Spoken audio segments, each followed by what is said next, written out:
मन में बुद्ध में आपका स्वागत है, जहां कहानियां, शिक्षाएं और दृष्टिकोण बुद्ध धर्म से कोमलता और निकटता के साथ प्रस्तुत किए जाते हैं, ताकि आप आधुनिक जीवन की गति के बीच भी शांति पा सकें। यहां हम साथ मिलकर गहराई से जीने, कम चिंतित रहने और अपने जीवन के हर क्षण को संजोने का मार्ग खोजते हैं। जीवन में एक ऐसा क्षण आता है, अक्सर संध्या और नींद के बीच की नीरव घड़ियों में, जब घर की शांति पहले जैसी सुखद नहीं लगती। वह अब आलिंगन करती हुई शांति नहीं रह जाती, बल्कि भारी पड़ने लगती है। कोई शोर नहीं, परंतु फिर भी मन पर बोझ डालती है, मानो पूरा कमरा अपनी ही व्याकुल सांसों को सुन रहा हो। आप वर्षों से परिचित कुर्सी पर बैठे होते हैं और महसूस करते हैं कि मन शांत नहीं हो पा रहा। विचारों की लहरें उमड़ती रहती हैं, छोटी छोटी चिंताएं, पुराने पछतावे, कल्पनाएं, और इससे पहले कि आप समझें, आप एक अनचाहे मेहमान के साथ बैठे होते हैं। चिंता। हम अक्सर सोचते हैं कि चिंता एक बुरा संकेत है, कमजोरी या असफलता का प्रतीक है। बहुत लोग इसे मानसिक दरार या जीवन की नाजुकता का निर्णय मानते हैं। परंतु यदि इसे बौद्ध दृष्टिकोण से देखें, तो चिंता न तो शत्रु है और न ही हमारी सच्ची प्रकृति। यह केवल एक संकेत है, एक मार्गदर्शक पट्टिका, जो हमें उन महत्वपूर्ण बातों की ओर इंगित करती है जिन्हें हमने भुला दिया है। बुद्ध ने सिखाया, दुख, जिसमें चिंता भी शामिल है, न तो लड़ने की चीज है और न ही मिटाने की, बल्कि समझने और सीखने की चीज है। कभी कभी यह एक धैर्यवान शिक्षक की तरह होता है, जो हमें हमारी गहरी मूल्यों की ओर लौटा देता है। समस्या यह है कि अधिकतर हमें चिंता से बचने की शिक्षा दी गई है, अनदेखा करके, दबाकर या क्षणिक सुखों में डूबकर। परंतु बुद्ध धर्म की बुद्धि एक बिल्कुल भिन्न दृष्टिकोण सुझाती है।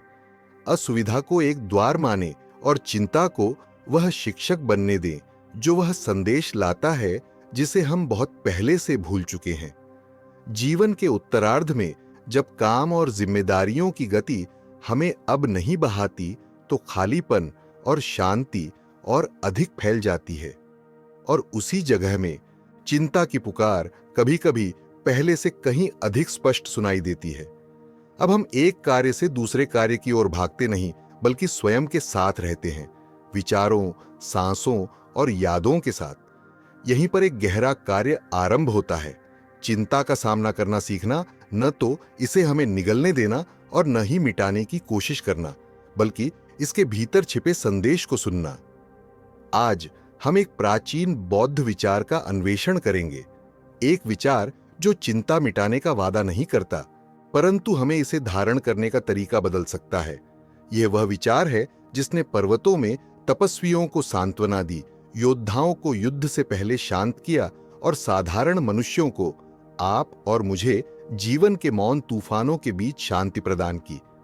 यदि आप कभी विचारों में फंस गए हों, नामहीन भावनाओं से दबे हों, या केवल इसलिए थक चुके हों कि बहुत लंबे समय से भारी बोझ उठा रहे हैं, तो मेरे साथ बने रहे। आज हम जिस चीज की खोज करेंगे वह न तो अस्वीकार है और न ही कृत्रिम आशावाद, बल्कि एक ऐसा सत्य है जो मुक्ति दे सकता है, आंतरिक स्वतंत्रता का एक द्वार। क्योंकि आप टूटे हुए नहीं हैं, आप असफल नहीं हैं, आपको केवल एक निमंत्रण मिला है कि आप चिंता को एक नए दृष्टिकोण से देखें, और वह दृष्टिकोण अधिक कोमल और व्यापक है। हम शुरुआत चिंता को हराने से नहीं करेंगे, बल्कि उससे वहीं मिलेंगे जहां वह रहती है, मन में और उन चीजों में जिन्हें हम सबसे अधिक पकड़ कर रखते हैं। और जड़ को समझने के लिए हमें चिंता के दो साथी देखना होगा, तृष्णा और द्वेष, बौद्ध भाषा में आसक्ति और परहेज। चिंता यूं ही प्रकट नहीं होती, इसकी जड़ें होती हैं, और वे अक्सर उन चीजों में होती हैं जिन्हें हम कसकर पकड़ना चाहते हैं या जिन्हें हम दूर धकेलना चाहते हैं। आसक्ति मन का वह हाथ है जो हमेशा प्रिय चीजों को पकड़कर रखना चाहता है, सुविधा, निश्चितता या परिचित लोग। जब जीवन बदलता है, जैसा कि वह हमेशा बदलता है, वह हाथ और कस जाता है, और हमें भय और चिंता होती है कि हम मूल्यवान चीज खो देंगे। इसके विपरीत परहेज वह आदत है जिससे हम उन चीजों को दूर धकेलते हैं जिन्हें हम नहीं चाहते, दर्द, हानि, बीमारी, अकेलापन या यहाँ तक कि बुढ़ापे का विचार। हम प्रतिरोध करते हैं, आशा करते हैं कि यदि हम पर्याप्त जोर से धकेलें तो ये सब गायब हो जाएंगे। परंतु आसक्ति और परहेज दोनों हमें थका देते हैं, और उससे भी अधिक वे कभी भी अनित्यता पर विजय नहीं पा सकते। वह सत्य जिसे बुद्ध ने कहा, जो जन्म लेता है वह अवश्य नष्ट होगा। शरीर से लेकर रिश्तों और भावनाओं तक सब बदलते हैं। हमें दुख परिवर्तन से नहीं होता, बल्कि इसे स्वीकार न करने से होता है। मुझे एक बूढ़े मित्र की याद है जिसका नाम आन था। वह हर सुबह दौड़ने वाला व्यक्ति था। यह केवल आदत नहीं थी, बल्कि उसकी पहचान का हिस्सा था। जब चोट ने उसे रुकने के लिए मजबूर किया तो आन ने केवल एक गतिविधि नहीं खोई, बल्कि अपने उस स्वरूप को भी खो दिया जिस पर वह विश्वास करता था। चिंता बढ़ने लगी और शांत सुबह एक बोझिल समय बन गई।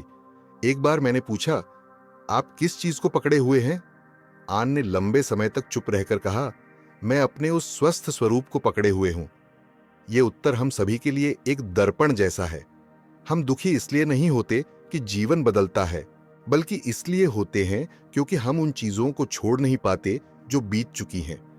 जब हम अतीत को पकड़ते हैं या वर्तमान का विरोध करते हैं तो चिंता उस खाली जगह में घुसकर फुसफुसाती है, तुम नियंत्रण खो रहे हो। परंतु सत्य यह है कि हमने कभी भी वास्तव में नियंत्रण रखा ही नहीं। जैसे कमल कीचड़ में खिलता है, वैसे ही शांति इस बात से नहीं आती कि सब कुछ वैसा ही रहे, बल्कि इस बात से आती है कि हम हाथ खोल दें और जीवन को वैसा होने दें जैसा वह है। आप न तो अपनी आदतें हैं, न ही अपनी जवानी, और न ही अपना अतीत। जब आप अपेक्षाएं ढीली करते हैं, पूर्णता को छोड़ते हैं और स्वीकार करते हैं कि आपको सभी उत्तर जानने की आवश्यकता नहीं है, तब आप देखेंगे कि चिंता भी आपको छोड़ने लगेगी। जैसा कि धम्मपद में कहा गया है, ममता से शोक उत्पन्न होता है, ममता से भय उत्पन्न होता है। बिना ममता के न शोक होता है और न भय। केवल आज, चाहे थोड़ा ही सही, यदि आप हृदय खोलें और कसना छोड़ दें, तो हो सकता है शांति अतीत में लौटने में नहीं, बल्कि इस क्षण को उसकी संपूर्णता में अपनाने में हो। जीवन में चिंता कभी भी यूं ही प्रकट नहीं होती। यह अचानक बिजली की तरह साफ आसमान को चीरकर नहीं आती। चिंता की हमेशा जड़ें होती हैं, और यदि हम बौद्ध दृष्टि से देखें तो हमें दो मुख्य जड़ें दिखाई देंगी, आसक्ति और विरोध। ये केवल ग्रंथों में लिखी अमूर्त अवधारणाएं नहीं हैं, बल्कि वे मानसिक पैटर्न हैं जो चुपचाप हमारे जीवन के प्रति प्रतिक्रिया को नियंत्रित करते हैं। विशेषकर जब हम लंबे वर्षों से जीते आए हैं और बहुत कुछ देखा सहा भागी हुए हैं। आसक्ति मन का वह हाथ है जो सब कुछ पकड़े रहना चाहता है। हम अपने प्रियजनों, सुविधाओं, निश्चितताओं और आदतों से चिपके रहते हैं, परंतु जीवन अपनी अनवरत बदलती प्रकृति के कारण लगातार चलता रहता है। जब यह वह चीज छीन लेता है जिसे हम पकड़े रहते हैं, तो भय तुरंत उठता है, इसे मुझसे मत लो। दूसरे छोर पर है विरोध, मन का वह हिस्सा जो हर असुविधाजनक चीज को धकेलना चाहता है। हम दर्द, बीमारी, हानि, अकेलापन और यहां तक कि बुढ़ापे की सच्चाई तक को अस्वीकार करते हैं। हम प्रतिरोध करते हैं, धकेलते हैं और आशा करते हैं कि पर्याप्त जोर से धकेलने पर यह सब गायब हो जाएगा। लेकिन आसक्ति और विरोध दोनों हमें थका देते हैं। वे एक ही सिक्के के दो पहलू हैं, और उस सिक्के का नाम है दुख। बुद्ध ने कहा था, जो कुछ उत्पन्न होता है उसका नाश भी निश्चित है। हर चीज बिना किसी अपवाद के बदलती रहती है। शरीर बदलता है, संबंध बदलते हैं, यहां तक कि वे भावनाएं भी जो स्थायी लगती हैं, लहरों की तरह ऊपर नीचे होती हैं। फिर भी हम अक्सर इसलिए दुखी होते हैं क्योंकि हम इस सत्य को स्वीकार नहीं करते। हम सुखद चीजों को हमेशा पकड़े रखना चाहते हैं और अप्रिय चीजों को तुरंत दूर करना चाहते हैं। मुझे अपने एक मित्र की याद है, नाम था मिन्ह, एक पूर्व सैनिक जो अब सेवानिवृत्त हो चुका था। हर सुबह मिन्ह जल्दी उठता, ठीक 6 बजे अपने घर के पास झील के चारों ओर टहलता। यह आदत उसने दशकों तक निभाई थी, मानो यह उसकी पहचान का हिस्सा हो। लेकिन फिर एक कूल्हे की चोट ने उसे रोक दिया। मिन्ह ने केवल एक शारीरिक गतिविधि नहीं खोई, उसने अपनी उस पहचान को खो दिया जो इस आदत से जुड़ी थी। शांतिपूर्ण सुबह अब खालीपन और असुरक्षा से भरी हो गई। एक दिन चाय पीते समय मैंने पूछा, मिन्ह, तुम किस चीज को पकड़े हुए हो? वह कुछ देर चुप रहा, फिर धीरे से बोला, अपने उस स्वरूप को जब मैं स्वतंत्र रूप से चल सकता था। उसका उत्तर बुद्ध के उपदेश का सबसे स्पष्ट प्रमाण था। दुख परिवर्तन से नहीं आता, बल्कि इसलिए आता है क्योंकि हम अपने पुराने स्वरूप को छोड़ नहीं पाते या वर्तमान को अस्वीकार करते हैं। जब हम अतीत से चिपकते हैं या वर्तमान को नकारते हैं तो चिंता उस खालीपन में आकर फुसफुसाती है, तुम नियंत्रण खो रहे हो। परंतु मुक्ति देने वाला सत्य यह है, हमने कभी भी वास्तव में सब कुछ नियंत्रित नहीं किया। जैसे कमल कीचड़ से उगकर निर्मल फूल बनता है, वैसे ही वह कीचड़ को मिटाने की कोशिश नहीं करता, बस जीवन की स्वाभाविकता को स्वीकार करता है। अनुकूलता भी वैसी ही है।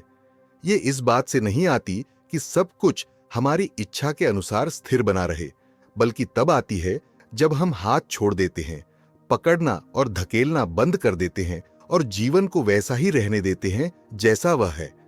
हम न तो अपनी आदतें हैं, न अपनी जवानी और न ही अपना अतीत। जब हम अपेक्षाएं ढीली करते हैं, पूर्णता की चाह छोड़ते हैं और यह स्वीकार करते हैं कि हमें सब कुछ जानने की आवश्यकता नहीं है, तब एक अद्भुत चीज होती है। चिंता भी हमें ढीला छोड़ने लगती है। धम्मपद में बुद्ध ने कहा, ममता से शोक उत्पन्न होता है, ममता से भय उत्पन्न होता है।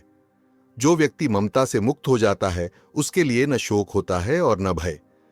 यहां ममता केवल प्रेम नहीं है, बल्कि वह आसक्ति भी है जिससे हम किसी भी चीज को मेरा मानते हैं। तो कल्पना कीजिए, यदि आज केवल थोड़ी देर के लिए हम अपने मन का हाथ खोल दें, यदि हम स्वयं से कह सकें, मुझे सब कुछ पहले जैसा नहीं चाहिए, मैं इस क्षण को वैसे ही अपनाऊंगा जैसा यह है, तो क्या बदलेगा? शायद शांति तुरंत न आए, परंतु निश्चित रूप से वह वापस लौटने का मार्ग खोज लेगी। और यही पहला कदम है जिससे हम सच में शांत मन से जी सकते हैं, भले ही जीवन का आधा शतक बीत चुका हो। जब हमने यह पहचान लिया कि चिंता की जड़ें आसक्ति और विरोध हैं, तब अगला कदम है वास्तव में हल्का होना, अपने मन में हो रही चीजों को सीधे देखना, बिना उनके बहाव में फंसे। बौद्ध धर्म हमें जो सबसे शक्तिशाली साधन देता है, वह है चिंतन, वह क्षमता जिससे हम विचारों को केवल बहते हुए बादलों की तरह देख सकते हैं, न कि पूरे आकाश की तरह। हम अक्सर स्वयं को अपने विचारों से जोड़ लेते हैं। जब कोई विचार आता है, मैं बूढ़ा हो रहा हूं, मेरी कोई कीमत नहीं रही, तो हम उसे मन में क्षणिक शब्द नहीं मानते, बल्कि उसे पूर्ण सत्य मान लेते हैं। हम उससे चिपक जाते हैं, उसे विश्लेषित करते हैं और उसे अपनी पहचान बना लेते हैं। यह वैसा ही है जैसे जब हवा चलती है और पत्ते हिलते हैं तो हम सोचते हैं कि पूरी जंगल गिरने वाली है। लेकिन बुद्ध ने सिखाया कि विचार केवल मन के 6 विषयों में से एक हैं, जैसे ध्वनि, गंध या स्पर्श। ये आते हैं और जाते हैं, वे न तो मैं हैं और न ही मेरा। केवल तब जब हम पर्याप्त दूरी से देख पाते हैं, आह, ये तो एक विचार उठ रहा है, तभी उसकी शक्ति घटने लगती है। मुझे याद है, एक बार मैंने 7 दिवसीय ध्यान शिविर में भाग लिया। तीसरे दिन मेरा मन जैसे कैद बंदर हो गया, लगातार उछलता रहा। कभी घर की याद, कभी काम की सोच, कभी यह प्रश्न, क्या मैं यहां समय बर्बाद कर रहा हूं? हर विचार एक अनचाहे मेहमान की तरह आता था। शुरू में मैंने उन्हें भगाने की कोशिश की, पर जितना भगाता वे उतना ही देर तक रहते। चौथे दिन एक शिक्षक ने एक वाक्य कहा जिसने मुझे जागरूक किया, जब कोई विचार आए उससे बहस मत करो, बस मुस्कुराओ और उसका सही नाम लो, विचार। फिर सांस पर लौट आओ। मैंने प्रयास शुरू किया। जब मन कहता तुम कुछ नहीं कर सकते, तो मैं धीरे से कहता विचार। जब काम की छवें आती, मैं फिर कहता विचार। हर बार ऐसा करने से तनाव कम होता गया। मैंने महसूस किया, मैं अपने सिर की कहानियों का शिकार नहीं हूं, मैं केवल उनका श्रोता हूं। बौद्ध धर्म इसे चित्त की सती कहता है, मन की अवस्था और उसके विषयों को स्पष्ट रूप से देखना। जब हम एक सरल लेबल किसी विचार पर लगाते हैं, चिंतित हो रहा हूं, तुलना कर रहा हूं, याद कर रहा हूं, तब हम उससे अलग हो जाते हैं। यह वैसा ही है जैसे नदी के किनारे खड़े होकर बहते जल को देखना, बजाय इसके कि उसके प्रवाह में बह जाए। समस्या यह है कि अधिकांश लोग जीवन भर ऐसे जीते हैं कि उन्हें कभी विचारों को देखने का यह तरीका नहीं सिखाया गया। समाज अक्सर कहता है, यदि तुम सोचते हो तो यह सत्य है, या तुम्हें उत्तर पाने के लिए विश्लेषण करना होगा। पर चिंता के साथ जितना अधिक विश्लेषण करेंगे, उतना ही अधिक हम चक्रव्यूह में फंसेंगे। एक प्रारंभिक विचार शायद हानिरहित हो, पर जब हम उसे ध्यान और भावना से पोषण देते हैं तो वह एक पूरी दुखद कहानी बन जाता है। आइए एक उदाहरण लें। मान लीजिए सुबह आप दर्पण में देखते हैं और कुछ सफेद बाल दिखाई देते हैं। पहला विचार आता है, मैं बूढ़ा हो रहा हूं। यदि यहीं रुक जाए तो सब सरल है। पर यदि हम उससे चिपक जाते हैं तो दूसरा विचार आता है, बूढ़ा होने का मतलब है कि मैं कम आकर्षक हूं। तीसरा विचार, यदि मैं कम आकर्षक हूं तो शायद मुझे छोड़ दिया जाएगा। कुछ ही सेकंडों में एक सफेद बाल से हमने एक भयावह कहानी बना ली, और शरीर प्रतिक्रिया करता है मानो यह वास्तव में घट रहा हो। जब हम अभ्यास करते हैं कि यह तो केवल एक विचार है, तो यह प्रतिक्रिया श्रृंखला शुरू में ही टूट जाती है। सफेद बाल देखते हैं, विचार आता है, मैं बूढ़ा हो रहा हूं। हम मुस्कुराते हैं, विचार, और फिर बाल संवारते रहते हैं। कोई अतिरिक्त कहानी नहीं, मन को चिंता का जाल बुनने का मौका नहीं देते। बुद्ध ने मन को तेल के दीपक से तुलना की थी। जब हम उसमें तेल नहीं डालते, अर्थात उसे लगाव की ऊर्जा नहीं देते, तो विचारों की लौ स्वयं बुझ जाती है। पर यदि हम बार बार उसमें तेल डालते हैं, विश्लेषण करके, तुलना करके, प्रतिरोध करके, तो वह जलती रहती है और हमें थका देती है। मैंने एक सेवानिवृत्त महिला चिकित्सक के साथ काम किया था, जिनकी आयु 60 से अधिक थी। उन्होंने साझा किया कि जब उन्होंने सफेद कोट उतार दिया तो वे दिशाहीन महसूस करने लगी। मैं हमेशा उस समय के बारे में सोचती हूं जब मैं व्यस्त थी, सब मेरा सम्मान करते थे। अब मैं बेकार महसूस करती हूं। हमने साथ मिलकर विचारों को पहचानने का अभ्यास किया। हर बार जब वह सोच पाती, मैं बेकार हूं, तो वह केवल मन ही मन कहती, विचार। इसका उद्देश्य उसे नकारना नहीं था, बल्कि स्वयं को याद दिलाना था कि यह केवल एक लहर है, पूरा समुद्र नहीं। कुछ महीनों बाद उन्होंने कहा कि भारीपन बहुत कम हो गया। मैं अभी भी अपने पुराने काम को याद करती हूं, पर अब उसे मुझे परिभाषित नहीं करने देती, उन्होंने मुस्कुराते हुए कहा। इसका अर्थ यह नहीं है कि हमें भावनाओं को दबाना चाहिए। इसके विपरीत हमें उनके प्रकट होने को स्वीकार करना है, लेकिन स्वयं को उनसे एकरूप नहीं करना है। जैसे बरामदे में बैठकर हम काले बादलों को आते हुए देख सकते हैं, जानते हैं कि बारिश होगी, लेकिन यह भी जानते हैं कि बादल और बारिश गुजर जाएंगे। ऐसा मानने का कोई कारण नहीं है कि पूरा आकाश हमेशा अंधकारमय रहेगा। यह अभ्यास धैर्य मांगता है, विशेषकर तब जब हम जीवन भर आदतन प्रतिक्रिया करने के आदी रहे हों। प्रारंभ में आप भूल जाएंगे, दिन में दर्जनों बार विचारों में बह जाएंगे, लेकिन हर बार जब आप याद करते हैं और वापस लौटकर पहचानते हैं कि यह तो केवल एक विचार है, तब आप मन को चिंता के चक्र से मुक्त करने का अभ्यास कर रहे होते हैं। जैसे मांसपेशी को प्रशिक्षित करना। हर बार वजन उठाना शक्ति बढ़ाता है। इस दृष्टि का सबसे बड़ा लाभ यह है कि यह उत्तेजना और प्रतिक्रिया के बीच एक खाली स्थान खोलता है।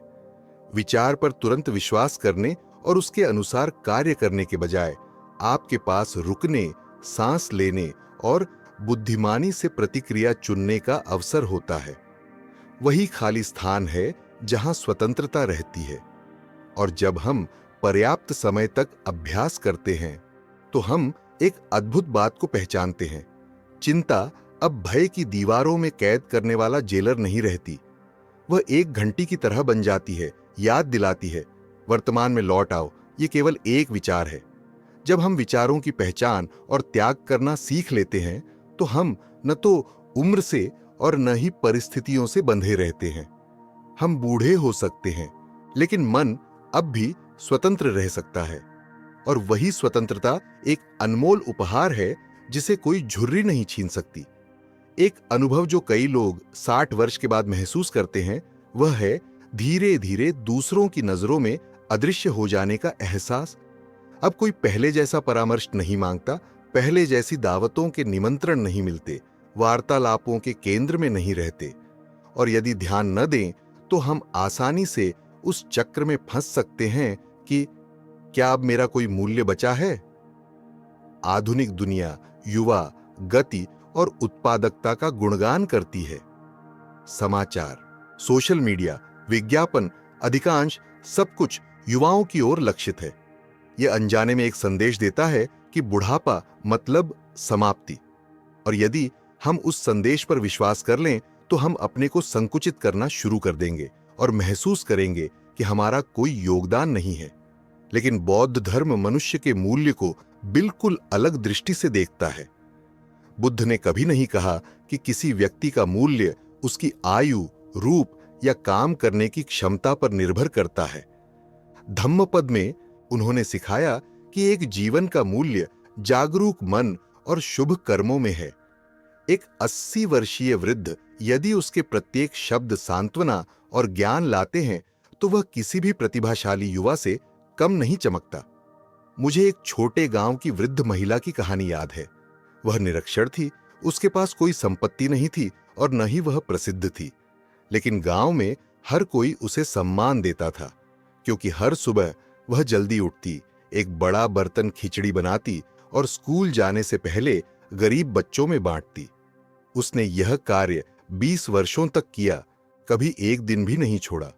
जब उससे पूछा गया कि वह ऐसा क्यों करती है तो उसने बस मुस्कुराकर कहा, मैं पढ़ाना या पैसा कमाना नहीं जानती, लेकिन खिचड़ी बनाना जानती हूं और मैं चाहती हूं कि बच्चे खाली पेट स्कूल न जाएं। उसका मूल्य उसकी उम्र या डिग्री में नहीं था, बल्कि उसके हृदय और उपस्थिति में था। और यही वह चीज है जिसे बुढ़ापा कभी नहीं छीन सकता, प्रेम और बांटने की क्षमता। जब हम अपने मूल्य को सामाजिक भूमिकाओं से जोड़ते हैं, मैं निदेशक हूं, मैं शिक्षक हूं, मैं सहारा हूं, तो जब वे भूमिकाएं चली जाती हैं तो हानि की भावना बहुत बड़ी हो जाती है।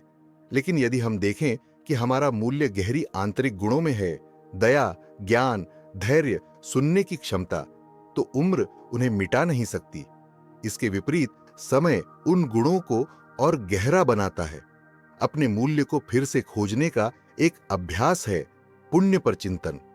हर रात सोने से पहले कम से कम 3 शुभ कार्यों के बारे में सोचें जो आपने दिन में किए हों, चाहे छोटे ही क्यों न हो सकता है आपने दुकानदार को मुस्कुराकर देखा, पौधे को पानी दिया या किसी पुराने मित्र को फोन किया।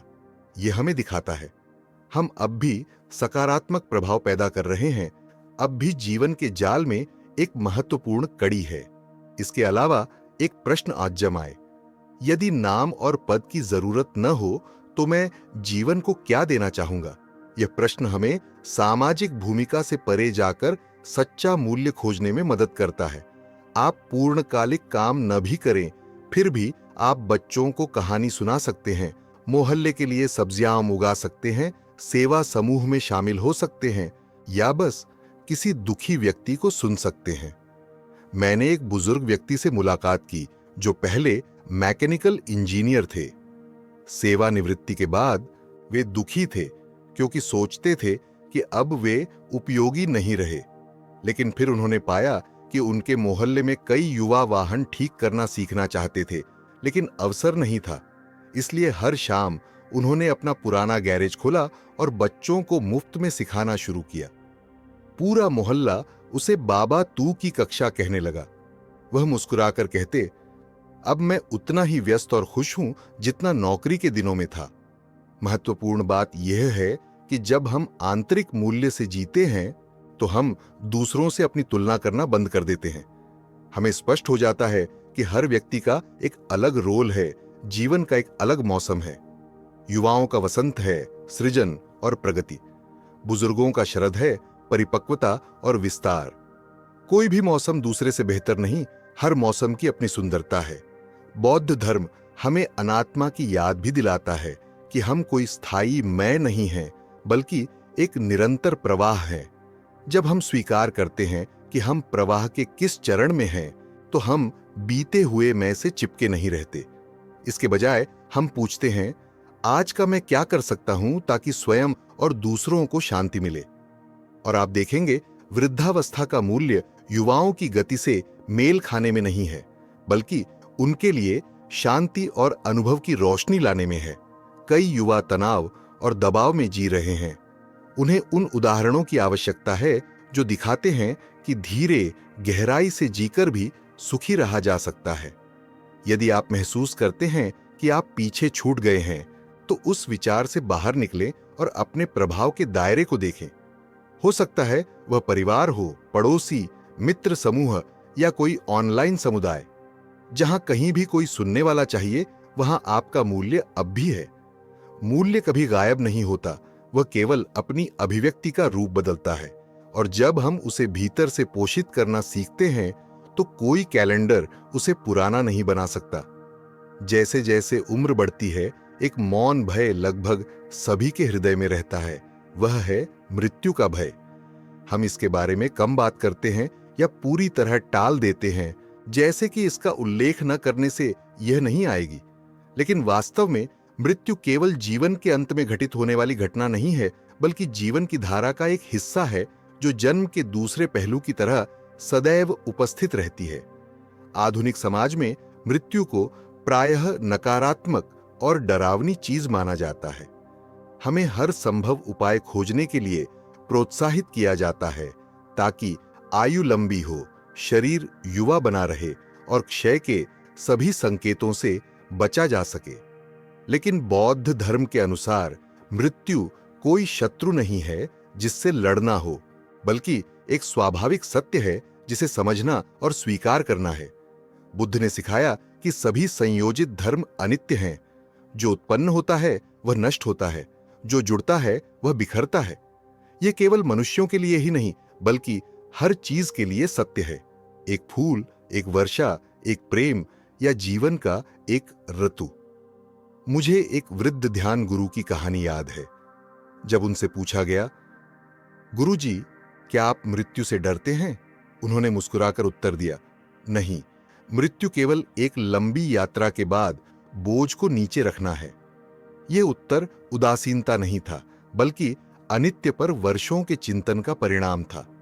जब हम समझते हैं कि मृत्यु केवल एक अन्य रूप में निरंतरता है, तो भय धीरे धीरे समाप्त हो जाता है। बौद्ध धर्म का एक महत्वपूर्ण अभ्यास जो इस भय को रूपांतरित करता है, वह है मरण सती, मृत्यु पर ध्यान। यह सुनने में उदास लग सकता है, पर वास्तव में यह अभ्यास हमें हर क्षण को और अधिक मूल्यवान बनाने में मदद करता है। जब हम जानते हैं कि जीवन नाजुक है और कोई नहीं जानता कि कल क्या होगा, तो हम निरर्थक चिंताओं में समय बर्बाद करना छोड़ देते हैं। हम वही प्राथमिकता देते हैं जो वास्तव में महत्वपूर्ण है। अधिक प्रेम करना, जल्दी क्षमा करना और पूरी तरह से जीना। मेरी एक वृद्धा मित्र ने मुझसे कहा कि जब वह 70 वर्ष की हुई, तो उन्होंने अपने बच्चों और पोते पोतियों को अंतिम पत्र लिखना शुरू किया। किसी बात की भविष्यवाणी करने के लिए नहीं, बल्कि अपने सारे प्रेम और आभार को व्यक्त करने के लिए।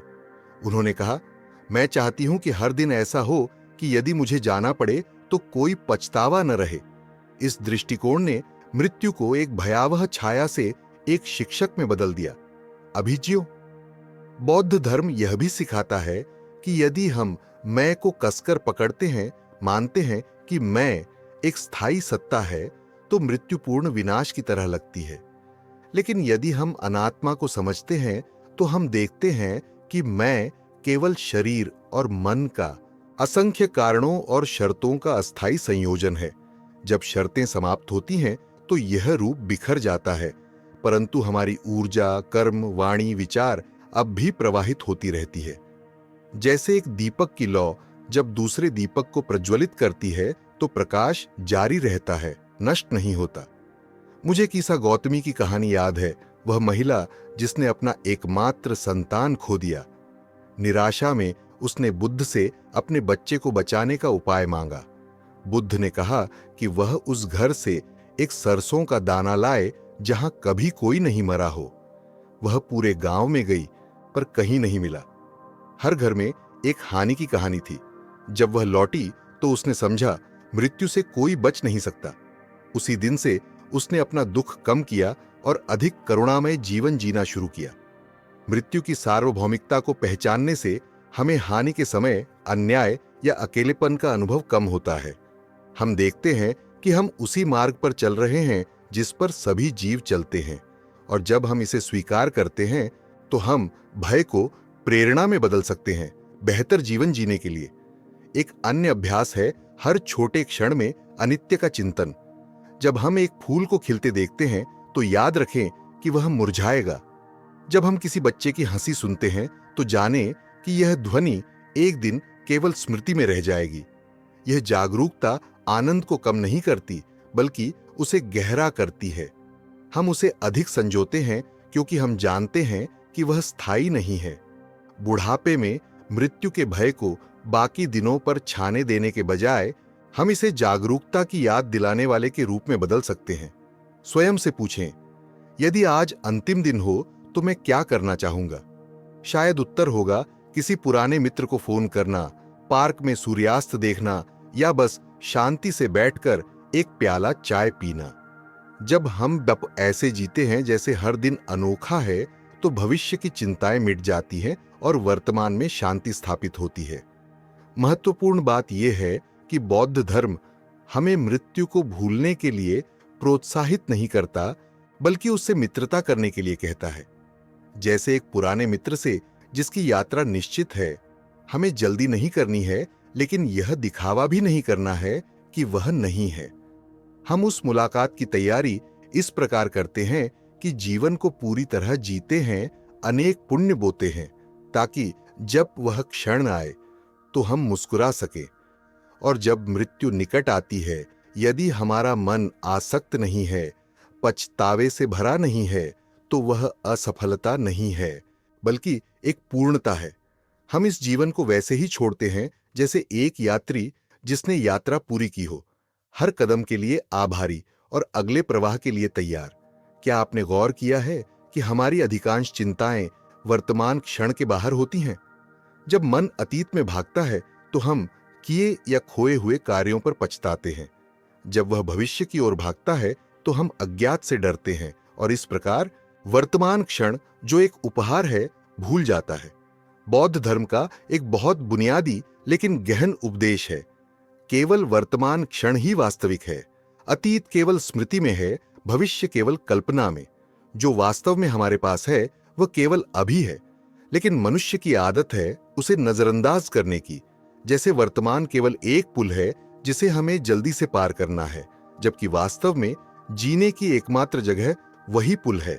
जब हम युवा होते हैं तो मन अक्सर दूरस्थ लक्ष्यों पर केंद्रित होता है। हम सोचते हैं जब मुझे यह मिलेगा तब मैं खुश रहूंगा। फिर जब उम्र बढ़ती है तो मन प्रश्नों से व्यस्त होता है। कितना समय बचा है? स्वास्थ्य कैसा रहेगा? बच्चे ठीक रहेंगे या नहीं? ये सब विचार हमें वर्तमान से दूर खींचते हैं और उसी दूरी में चिंता प्रवेश करती है।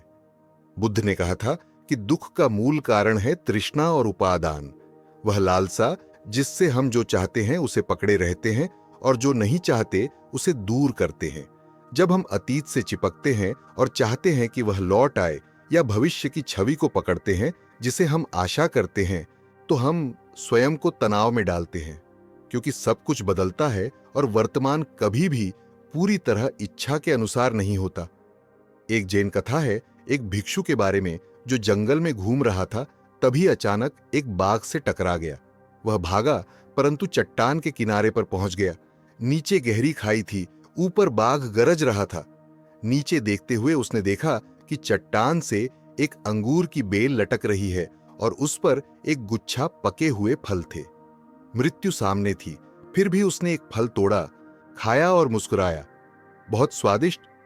यही है वर्तमान में जीना, खतरे से इनकार नहीं, लेकिन उसे वर्तमान क्षण का स्वाद छीनने भी नहीं देना। वर्तमान में पूरी तरह जीना यह नहीं है कि भविष्य को नजरअंदाज करें या अतीत को भूल जाए, बल्कि यह है कि मन को सही जगह रखें। हम योजना बना सकते हैं, अनुभव से सीख सकते हैं, परंतु जब हम कार्य करते हैं तो अपनी पूरी जागरूकता उसी क्षण में रखते हैं। जब हम चाय पीते हैं तो केवल चाय पीते हैं, कल की चिंता नहीं पीते।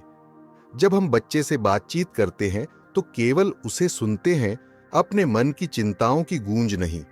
बुढ़ापे में वर्तमान में पूरी तरह जीना हमें हानि के भय से भी मुक्त करता है, क्योंकि जब हम वास्तव में उपस्थित होते हैं तो हम यह नहीं सोचते मैं इस व्यक्ति के साथ और कितने समय तक रहूंगा, बल्कि केवल महसूस करते हैं मैं अभी यहां उनके साथ हूं। वह क्षण पूर्ण हो जाता है, उसे समय की गारंटी की आवश्यकता नहीं होती, क्योंकि उसकी गुणवत्ता पहले से ही संपूर्ण है। उपस्थिति को पोषित करने का एक ठोस तरीका है सती स्पष्ट जागरूकता, बिना किसी निर्णय के। जब हम बर्तन धोते हैं तो पानी की धार, साबुन की गंध, टकराने की ध्वनि महसूस करते हैं। जब हम चलते हैं तो पैरों की लय, सांस, आसपास का दृश्य देखते हैं। प्रारंभ में मन अब भी भागना चाहेगा, पर हर बार जब हम उसे पकड़ते हैं तो हम उसे धीरे धीरे वापस लाते हैं। जैसे एक चंचल बच्चे को घर लाना, डांट कर नहीं बल्कि धैर्य से। मैंने एक सेवानिवृत्त बुजुर्ग से मुलाकात की थी, जो हर सुबह 30 मिनट केवल खिड़की के पास बैठकर पेड़ों पर बदलती रोशनी को देखते थे। उन्होंने कहा, मैंने आधी जिंदगी जी ली और कभी नहीं देखा कि भोर इतनी सुंदर होती है।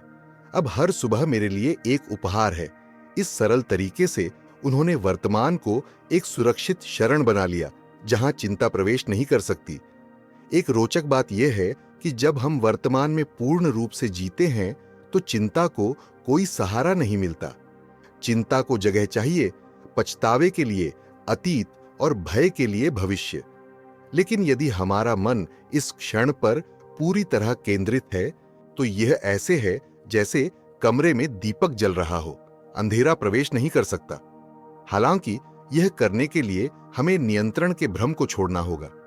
चिंता का एक कारण यह है कि हम चाहते हैं सब कुछ हमारी इच्छा अनुसार हो, और जब यह अनिश्चित दिखता है तो हम अस्थिर हो जाते हैं। वर्तमान में जीना यह स्वीकार करना है कि हम सब कुछ नियंत्रित नहीं कर सकते, लेकिन हम अपने हाथ में जो है उसकी देखभाल कर सकते हैं। जैसे एक बगीचे की देखभाल करना। हम मौसम को नियंत्रित नहीं कर सकते, परंतु पौधों को पानी दे सकते हैं, खरपतवार निकाल सकते हैं और उन्हें प्रतिदिन सुरक्षित रख सकते हैं। बुद्ध ने कहा, अतीत को मत खोजो, भविष्य का स्वप्न मत देखो, मन को वर्तमान में रखो। यह केवल शांति का परामर्श नहीं, बल्कि एक बुद्धिमान जीवन रणनीति है। जब हमारा मन यहां और अभी होता है तो हमें एहसास होता है कि हमारी अधिकांश चिंताएं कभी घटी ही नहीं, और जो कुछ घटा उसका सामना करने की क्षमता हम में थी। यदि हर सुबह उठकर आप स्वयं से कहें आज पर्याप्त है, तो आप देखेंगे कि चिंता बहुत कम हो गई है, क्योंकि अब आप पूरे अतीत और भविष्य का बोझ नहीं ढोते, केवल एक दिन का, और एक दिन बहुत हल्का होता है। अंततः वर्तमान में पूर्ण रूप से जीना केवल एक कौशल नहीं, बल्कि एक उपहार है, अपने लिए और अपने प्रियजनों के लिए। क्योंकि जब आप उपस्थित होते हैं तो वे आपकी उपस्थिति को पूरी तरह महसूस करते हैं। एक ध्यानपूर्ण नजर, एक कसकर थामा हुआ हाथ, एक सच्ची मुस्कान, कभी कभी यही चिंता को शांत करने वाली सबसे प्रभावी औषधि होती है। और जब आप ऐसे जीने के आदी हो जाते हैं तो आप भविष्य से कम डरेंगे, अतीत पर कम पछताएंगे। हर दिन एक अनमोल रत्न बन जाएगा और आप जानेंगे कि उसे अपनी हथेली में थाम कर देखना और संजोना है, इससे पहले कि उसे समय की अनंत धारा में छोड़ दिया जाए। क्या आपने ध्यान दिया कि इन सारी कहानियों और शिक्षाओं के बाद अब बुढ़ापा कोई बाधा पर्वत की तरह नहीं दिखता, बल्कि एक घुमावदार रास्ते की तरह जो हमें और करीब लाता है स्वयं से। चेहरे पर झुर्रियां अब हानि के चिन्ह नहीं, बल्कि जीवन की यात्रा के प्रमाण हैं। संबंधों का बदलना अब अकेलेपन का कारण नहीं, बल्कि यह स्मरण है कि सब कुछ अनित्य है और हर क्षण साथ होना मूल्यवान है। हानि का दर्द अब निराशा की गहराई नहीं, बल्कि यह स्थान है जहां हम देखते हैं कि प्रेम कभी समाप्त नहीं होता। पहले भाग में हमने एक असुविधाजनक सत्य कहा था, आपको आपकी सोच से जल्दी भुला दिया जाएगा, और यह पूरी तरह ठीक है। जब हम हमेशा याद रहने की आवश्यकता छोड़ते हैं, तभी वास्तव में स्वतंत्र होकर जीते हैं, क्योंकि हमारा मूल्य इस बात में नहीं है कि जाने के बाद हमारा नाम लिया जाएगा या नहीं, बल्कि उस करुणा की धारा में है जिसे हम दूसरों के हृदय में छोड़ते हैं। दूसरा सत्य यह था, शरीर बदलेगा, कमजोर होगा, परंतु वह कोई गद्दार नहीं है, बल्कि एक पुराने साथी की तरह है। जब हम कृतज्ञ होकर उसकी देखभाल करते हैं, तो किसी भी अवस्था में शरीर जीवन का अनुभव करने का साधन बना रहता है, धीमा पर गहरा, हल्का पर स्थिर। तीसरा सत्य यह सिखाता है कि कोई भी सबको सदा अपने पास नहीं रख सकता। हर संबंध का आगमन और प्रस्थान है, और जब हम वर्तमान में जो हमारे साथ हैं उनकी कद्र करना और जो जा चुके हैं उन्हें छोड़ना सीखते हैं, तो हृदय हल्का और विशाल हो जाता है। चौथा सत्य हमें आईने में मुस्कुराना सिखाता है, आहें भरने की बजाय। युवावस्था का सौंदर्य पीछे हटता है, पर एक नया सौंदर्य प्रकट होता है, परिपक्वता का, करुणामयी दृष्टि का, बांटने वाले हाथों का और तूफानों से कोमल बने हृदय का।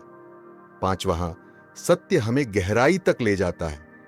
हम प्रियजनों को खो देंगे, पर प्रेम नहीं मरता। वह हमारे हर कर्म, हर वचन, हर चुनाव में जीवित रहता है। वह प्रेम समय का नहीं है, और वही हमारे सीमित जीवन में अमर है। फिर छठे भाग में हमने वर्तमान में जीना सीखा, जहां चिंता जड़ नहीं जमा सकती।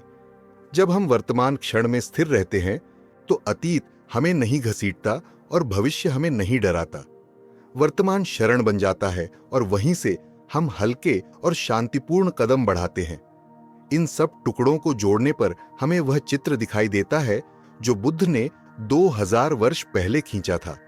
बुढ़ापा शत्रु नहीं है, विरोध ही दुख का कारण है, और जब हम विरोध छोड़ते हैं और अनित्य के प्रवाह के साथ चलते हैं, तो हम न केवल चिंता से मुक्त होते हैं, बल्कि हमें और भी अनमोल चीज मिलती है, आंतरिक स्वतंत्रता। कल्पना कीजिए शरद ऋतु की एक नदी। पानी अब बरसात की तरह उग्र नहीं, बल्कि धीमा और निर्मल बहता है। पीले पत्ते पानी पर गिरते हैं, बहते हैं, विरोध नहीं करते।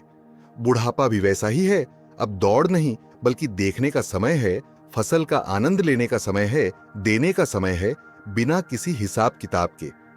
आधुनिक जीवन में जहां सब कुछ तेजी से घूमता प्रतीत होता है, उम्र के कारण पीछे छूटने का अनुभव समझ में आता है। लेकिन यदि हम इन सत्यों को अपनाते हैं, तो यह भावना धीरे धीरे समाप्त हो जाती है, क्योंकि तब हम न किसी से तुलना करते हैं, न अनुपयुक्त गति का पीछा करते हैं, न दूसरों के मानकों से स्वयं को तौलते हैं। इसके बजाय हम अपनी गति में जीते हैं, उम्र, शरीर और मन के साथ सामंजस्य में।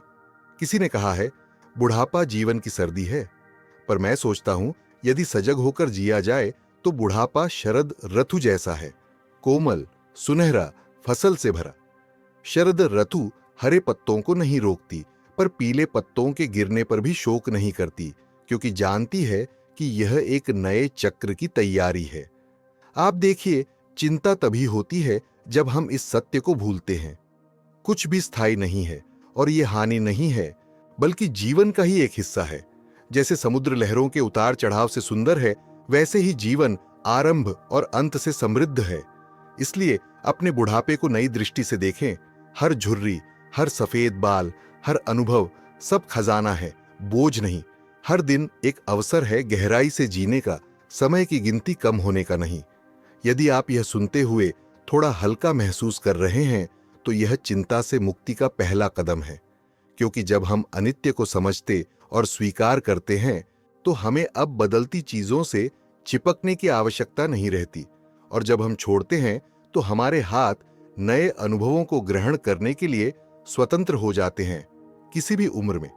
याद रखिए, 60 वर्ष अंत नहीं है, ये केवल एक संख्या है, और कभी-कभी सबसे सुंदर अध्याय की शुरुआत, क्योंकि यही वह समय है जब हमारे पास स्वयं को समझने का अनुभव है, यह जानने की परिपक्वता है कि क्या महत्वपूर्ण है और यह साहस है कि अनावश्यक चीजों को छोड़ दें।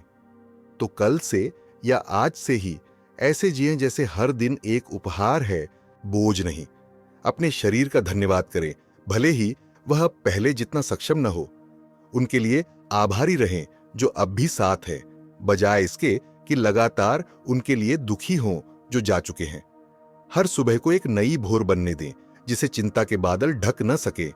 और यदि कभी आप ये सब भूल जाए तो इन्हें फिर से सुने या बुद्ध की किसी प्रिय शिक्षा की ओर लौटे, क्योंकि वह प्रज्ञा कभी पुरानी नहीं होती और वह सदैव आपको भीतर की शांति की ओर लौट आएगी।